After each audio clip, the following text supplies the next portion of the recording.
Dear ones, I am Archangel Michael. As I've said a few times, problems happen. But there's no problem. Nothing is lost, but I would like you to continue thinking about the question I asked in the previous video. How do you understand what the universe is? What is this big dark mass that surrounds them? Today the subject remains the universe. So let's go. As I said yesterday, within the universe we have many stars, which I called objects. Today I'm going to talk in a better way, stars, which are the planets, their respective moons, the galaxies, the stars, the suns. Well, there are millions of galaxies in the universe. So you will realize that when I say that the universe is infinite, I am not being modest. You have no idea how big this is, but I'm going to start now focusing on this galaxy, where you are. Your planet is within a solar system, which has the Sun as its central star, and the planets orbiting around it. This central star has a magnetic field, which attracts planets and keeps them orbiting around it, hers, because as I said, the Sun is a big star. Each planet has a type of orbit. Some are positioned closer to the Sun, others much further away. So, you are already starting to notice the distances between these planets. From your school drawings, you know that it is planet Earth. It is relatively small compared to Jupiter, for example, which is a huge planet. So as I said, each planet has its own atmosphere and allows the beings that live there to live in accordance with this atmosphere. So you see planet Earth as a planet that has water, it has the air that you breathe with many elements, it has land, it has fresh water, salt water, very good. And then you start comparing yourselves with other planets and make the brilliant decision, no, we can only live here. There are no conditions on any other planet. You are looking at your own navel, that is, you are looking at the system that was created for this planet. So you have a human shell, a human outfit, an Earth outfit, that resonates with the entire habitat of this planet. It is a garment that lives in a habitat, which has water and air, and has what the Earth produces to feed itself, so it is the perfect balance for your human outfit, for your earthly outfit. Then you look at the other planets and say, wow, they're all abandoned. There is no one living there. This is your conception, this is the idea you have, because you are looking at your own navel. Yes, your planet is very beautiful, seen from space it is a big blue ball, because its oceans dominate most of the planet, so it ends up turning blue. So when many say, Earth, the blue planet, this is not wrong, this is perfectly right, because the blue of its oceans is reflected in the universe. Your Earth is completely round. There is no flat Earth. Everything that has ever been shown by your astronauts, who showed the Earth, is real, it's not montage, it's purely real. The Earth is completely round. I would say that it has a slight flattening at the poles, but that doesn't take away from its larger shape, which is a circle.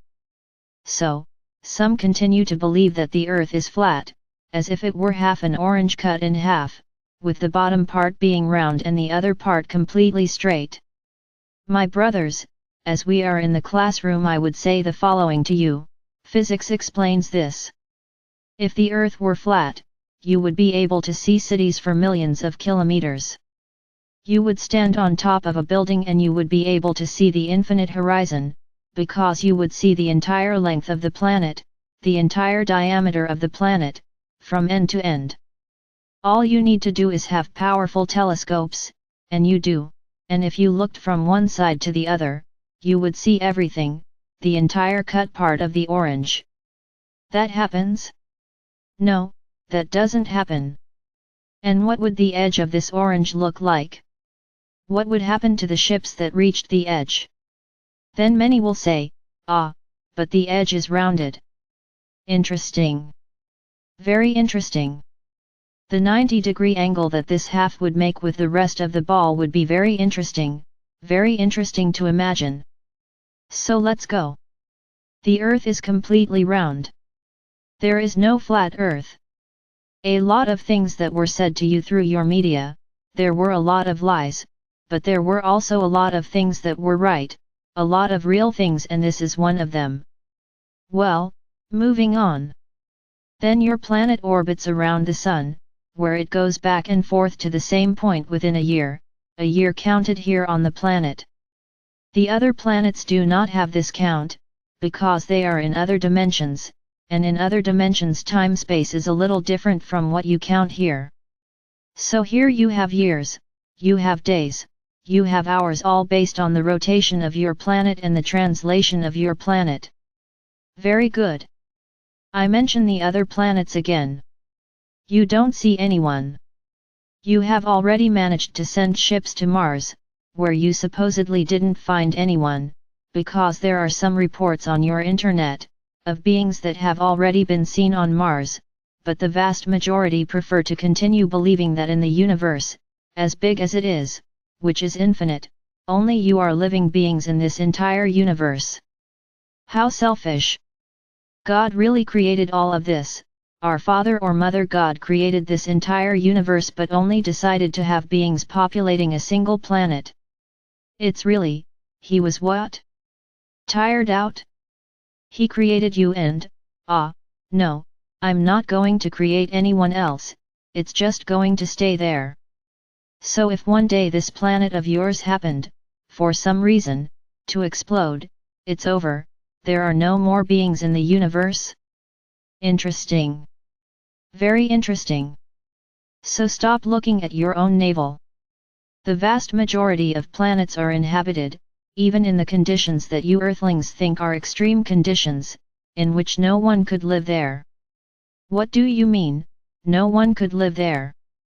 You couldn't do it, in the same way that if they came here, they would also die, they wouldn't be able to live here either, because if they live on a completely frozen planet, and are so used to surviving in these temperatures, how would they come to a tropical planet like yours?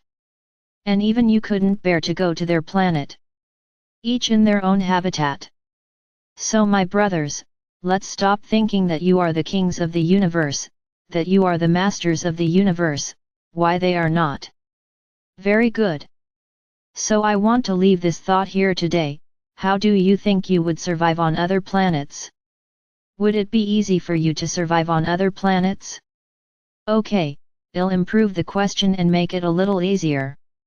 Let's say that there are planets in the universe that are very similar to Earth, with water, with oxygen, and with nitrogen and everything you need to breathe. Do you think you would be able to survive on this other planet? Would you consider yourselves invaders on this other planet? How would you view beings from these other planets? How do you think you would be received on these other planets? That's today's homework exercise. Think about it. What would be the feeling you would have when arriving on another planet? Of possession, of invasion, or of friendship, of love, you would arrive like this, without warning, without asking, simply arriving. Would that be easy? What would it be like? What would an approach be like on another planet? What would it be like? Each of you deciding to go for a walk. I'm going to go for a walk. And he goes and enters the other planet, without asking permission, without asking permission. It arrives and enters. Would it be like that, or would you have to have an entire approach protocol, of permission to enter the atmosphere of this other planet? Remember, in the question, I mentioned a planet similar to Earth, so you could travel around it calmly, because it would have water, it would have oxygen, everything you have here to survive at first. So what would your heart say? Would they ask for consent or simply broaden horizons? Discovering new places, like you do here when you take a plane and go to the other side of the planet, discover other cities. It's that simple. It's that easy. Think about it. This subject, the universe, is very comprehensive and we will talk about it for a few days, but for today I will stop here, because we have important things to say. Today we begin another procedure, the 8th. What will this 8th procedure be? The 7th was detachment. It was you throwing away everything that you don't really need. You free yourselves from things that no longer have meaning. So let's go to the 8th procedure. I told you I would make you move. Yes, and a lot of people moved with this. This will be the same thing, because now I don't know how you are going to organize yourself. How are you going to do it? I'm not worried about that. The procedure is as follows. Do you know exactly where you live? Do you have any idea of the city you live in? What's interesting about her? What's important about her? So this is your homework for the 8th procedure. I want you to, no, it's not going to the internet and listing everything you have, that's not it. If it were like that it wouldn't be a movement procedure, would be a research procedure. So what do I want you to do? For example, many of you are already in the habit of going to the gym to get some movement. It doesn't matter what they do. They take care of their health. Excellent. And there are those who are completely sedentary and don't like going to the gym, they don't like doing anything, they like sitting all day. So what will be the procedure? It will be for you to know your surroundings, what you have around you. Today is the first day of this month. You will have the entire month of October to carry out this procedure. So what do I want? You go every day, walk, just walk around the block. Each day walk in a different direction, take the bus, walk a little further. I don't want to know how you're going to do it, I want you to know where you live, because many of you live and don't even know what's 100 meters away. No, I'm not asking anyone to go out with a notebook, paper, pencil, anything like that, nor go with devices in hand to take photos. I'm not saying that. I want you to walk. It's movement. So I want you guys walking. Ah, my Archangel, but I can't take it. We will see about that later. I want you to walk, but it's not walking looking at your feet, it's walking looking at your surroundings, observing what's around you. I'm sure you will discover wonders around you. You have a month to walk. Yes, and you can, for example, take a vehicle, go to a certain point and walk somewhere else, but it's not like riding a bus or car back and forth to a certain point. You can go there, and walk a little from there, get to know another piece. For some who live in small towns, it will be very easy to get to know the whole city, because they are small towns. For those who live in big cities, of course it will be much more difficult, so at least go through your neighborhood. Change your route from time to time, observe the commerce, the houses, the problems that your neighborhood has. What's the point of all this?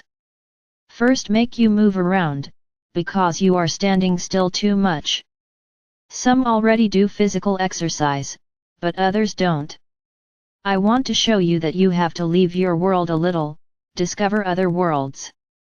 Please, I'm not saying here that you are going to enter dangerous places, I'm not saying that. What I want you to do is a report, a short report, my walk around my neighborhood, my walk around my city, and every day, you guys are going to put this somewhere. Whoever has, what do you call it, social networks, put them there. Then they'll say, you're crazy walking around to see the neighborhood. Yes, yes, I want to know where I live, what is around me, what I have around me. I have poverty, I have wealth, I have a place that has nothing, what I have. And you will write a small report.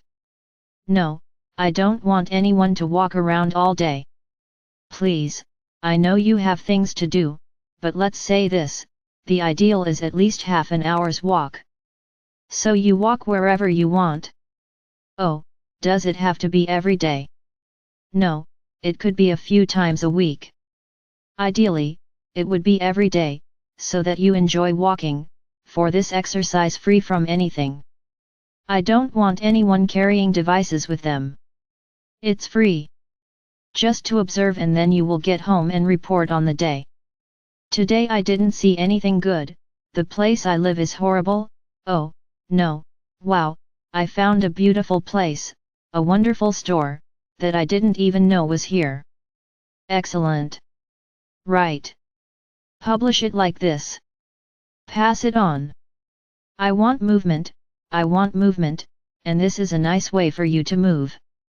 Ah, my Archangel, but I can't walk very far. Walk as much as you can. And I'll tell you, you can't walk much because you don't walk at all.